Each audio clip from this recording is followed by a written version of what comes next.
Le phénomène est récent et plutôt original. Des milliers de personnes s'adonnent dans le monde entier à une espèce de vaste chasse au trésor qui mélange culture et tourisme. Les chasseurs sont des sisters et l'Internet est bien sûr un outil fondamental. Voyez par exemple ce couple que l'une de nos équipes a rencontré dans les Deux-Sèvres.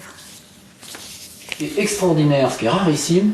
Ce couple de sisters vit dans les Deux-Sèvres. Son passe-temps favori, retrouver grâce aux indications codées glanées via le net, des petits trésors symboliques cachés dans le monde entier, plus de 10 000 à ce jour. Cela dit, un chercheur de cystes est aussi un poseur de cystes. La preuve. 14 juillet 2000. Cet après-midi, on va cacher une cyste. Donc, une cyste, c'est ça une cyste. Hein. C'est une boîte en plastique qui contient quelques objets sans grande valeur, hein, Sans valeur. Sans valeur. Et pour trouver des babioles de ce genre, des centaines de sisters sillonnent la France. Encore balbutiant en Poitou-Charentes, le phénomène fait tache d'huile en Vendée. Aujourd'hui, le couple de Deux-Sévriens a trouvé dans les environs de Niort une cachette idéale. Et voilà, Une de plus. la 33e cyste de Sévrienne est cachée. Accompli, mission accomplie. En général, on fait ça.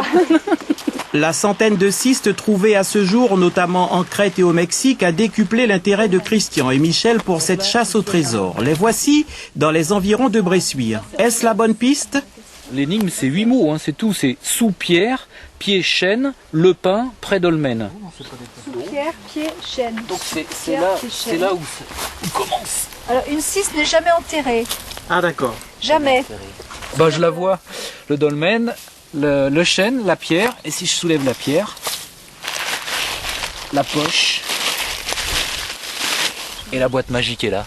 Le week-end, au lieu de se dire, voyons, j'ai du repassage, j'ai du lavage, qu'est-ce que je fais? Bah tiens, je vais aller faire une cyste. Donc on laisse tout tomber et puis on part à l'aventure. Des cystes, on en découvre quotidiennement de par le monde. Pourtant, une chouette d'or cachée en France en 1993 par un certain Max Valentin demeure introuvable malgré les efforts de milliers de sisters.